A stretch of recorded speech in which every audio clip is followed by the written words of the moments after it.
Chapter 26. Parents' Legacy to Children. The Law of Heredity. The physical and mental condition of the parents is perpetuated to their offspring. This is a matter that is not duly considered. Wherever the habits of the parents are contrary to physical law, the injury done to themselves will be repeated in the future generations. By physical, mental, and moral culture, all may become co-workers with Christ. Very much depends upon the parents. It lies with them whether they shall bring into the world children who will prove a blessing or a curse. The nobler the aims, the higher the mental and spiritual endowments, and the better developed the physical powers of the parents, the better will be the life equipment they give their children. In cultivating that which is best in themselves, parents are exerting an influence to mold society and to uplift future generations. Many parents are lamentably ignorant. Those who have charge of God's property and the souls and bodies of the children formed in His image should erect barriers against the sensual indulgence of this age, which is ruining the physical and moral health of thousands. If the many crimes of this time were traced to their true cause, it would be seen that they are chargeable to the ignorance of fathers and mothers who are indifferent on this subject. Health and life itself is being sacrificed to this lamentable ignorance. Parents, if you fail to give your children the education that God makes it your duty to give them, both by precept and example, you must answer to your God for the results. These results will not be confined merely to your children. They will reach through generations. Just as the one thistle permitted to grow in the field produced a harvest of its kind, the sins resulting from your neglect will work to ruin all who come within the sphere of their influence.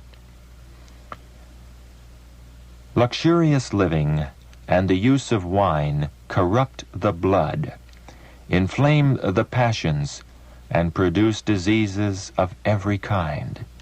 But the evil does not end here.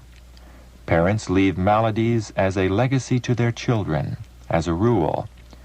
Every intemperate man who rears children transmits his inclinations and evil tendencies to his offspring. He gives them disease from his own inflamed and corrupted blood.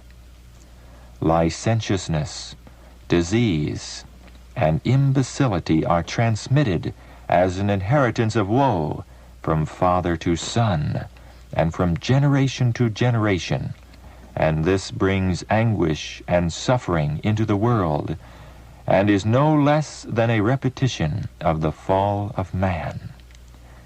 And yet, with scarcely a thought or care, men and women of the present generation indulge in temperance by surfeiting and drunkenness, and thereby leave as a legacy for the next generation disease, enfeebled intellects, and polluted morals.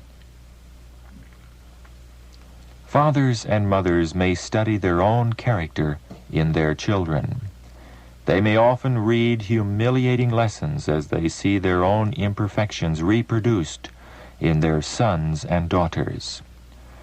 While seeking to repress and correct in their children hereditary tendencies to evil, parents should call to their aid double patience, perseverance, and love.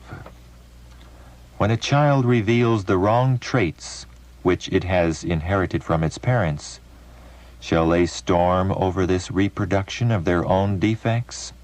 No, no.